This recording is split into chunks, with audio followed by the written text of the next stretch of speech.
ვიქტორ წილოსანი, ირაკლი ღარიბაშვილი, ირაკლი ხმალაძე, ალექსანდრე ჭიკაიძე, როგორ მდიდრდებიან ქართული ოცნების ყოფილი მაღალჩინოსნები და მათი გარემოცვა. საჯარო სამსახურიდან წასვლის შემდეგ ან საჯარო სამსახურში მუშაობის პერიოდში ყველას დიდძალი ქონება უჩნდება. ერთ-ერთი ვისი ქონებაც ოპოზიციას კითხვის ნიშნებს უჩენს ვიქტორ წილოსანია, თბილისის სატრანსპორტო სამსახურის ყოფილი ხელმძღვანელი. კითხვები გააჩინა ლისის უბანში მშენებარე სამსართულიანმა სახლმა, რომელიც წილოსანის 22 წლის შვილზეა რეგისტრირებული. 21 წლის ბავშვი ხდება უფრო მდიდარი, ვიდრე სტივ ჯობსი იყო თავის დროზე. რაზე უნდა ვისაუბროთ? კორუფცია, კიდევ ერთხელ კორუფცია. ადამიანები მოდიან ხელისუფლებაში ოროთახიანი ბინით და 5 წელიწადში ხდებიან სახლის კი არა, სახლების მფლობელები. რატო ხდება ეს ყველაფერი? იმიტომ არ მუშაობს სისტემა არის ერთმანეთში შეკრული. მან კი ერიწრია პროკურატურა, ანტიკორუფციული ბიურო თუ კანტორა, სასამართლო და რა თქმა უნდა, მაღალჩინოსნები და მაღალი თანამდებობის პირები. მილიონიანი ქონება ყოფილი მაღალჩინოსნის სტუდენტის შვილის სახელზეა რეგისტრირებული. შაბათის გამომძიებელმა ჟურნალისტებმა გაარკვიეს, რომ სასახლის ასაშენებელი ტერიტორია ელიტურ უბანში სესხის გარეშეა შეძენილი. რეესტრში არ იძებნება იპოთეკური სესხის ხელშეკრულება მშენებლობისთვის. ნასყიდობის ხელშეკრულებებით დგინდება, რომ სტუდენტმა სანდრო წილოსანმა ბოლო 3 წელში მხოლოდ მიწის სამნაკვეთში $9 მილიონამდე გადაიხადა. მოსალოდნელი იყო ის, რომ ნელ-ნელა ვიქტორ წილოსანი გამოაჩენს საკუთარ შესაძლებლობებს და ეს ყველაფერი დაიწყო მაშინ, როდესაც ის დაინიშნა და შეგახსენებთ, რომ ის იყო თბილისის სატრანსპორტო პოლიტიკაზე პასუხისმგებელი პირი, ის იყო ასევე კახიკალაძესთან ერთად ამ მიმართულებით გადაწყვეტილების მიმღები ადამიანი. აქედან გამომდინარე, გონივრული ეჭვი არის, რომ ამას ის იყენებდა თავისთვის სარგებლის მოსატანად.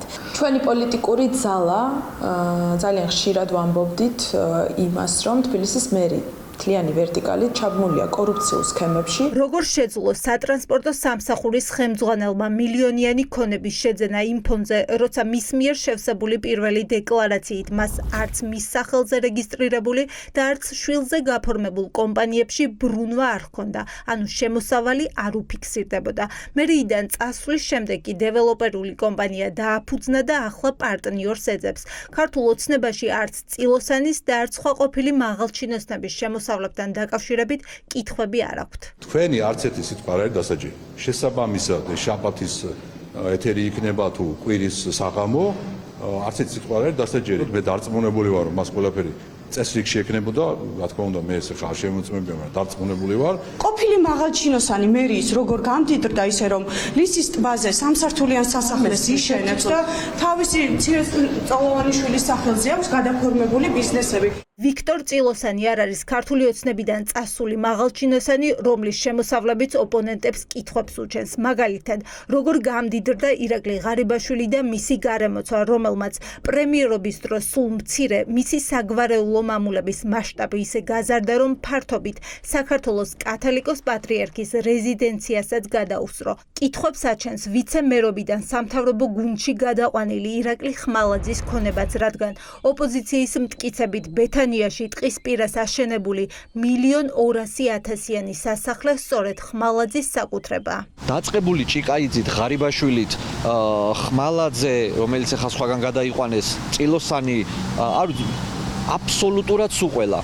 ჯანყარაშვილი, ზედელაშვილი, აი ნებისმიერი დაასახელეთ ჩინოვნიკი, რომლის ფინანსური მდგომარეობა არ გაუმჯობესდა. თანამდებობიდან წასვლის მერე, თანამდებობაზე გადასვლის მერე ამ ადამიანებს უჩნდებათ ქონება, რომელსაც შემდეგ ასაბუთებენ, რომ არის მათი ნათესავების. ოპოზიციას არ უჭირს გაშიფროს სქემა, როგორ მდიდრდებიან მაღალჩინოსნები. ოპონენტების გათვლით ეს თავად პარტიის ინტერესში შედის, რადგან თუ ქონებას მარტივად დააგროვებს მაღალი თანამდებობის პირი, მისი დამორჩილება უფრო მეტად გაუადვილდება და სამართავად მარტივი იქნება. თანაც ოპოზიციაში თვლიან, რომ ანტიკორუფციული ბიურო მათი შემოსავლების კანონიერების დადგენას არ ცდილობს. ოპოზიციურმა მხარემ რომ დეკლარაცია წარადგინოს, წერტილმძიმით იკვლევს რაჟდენ კუპრაშვილის უწყება, მათ მხარეს ფაქტობრივად ძალიან ბევრი შესაძლებელია რომ უზუსტობა იყოს, თუმცა ამ ყველაფერზე თვალს ხუჭავენ. ნათესავებზე გადაფორმებული ქონება, სიდედრებზე,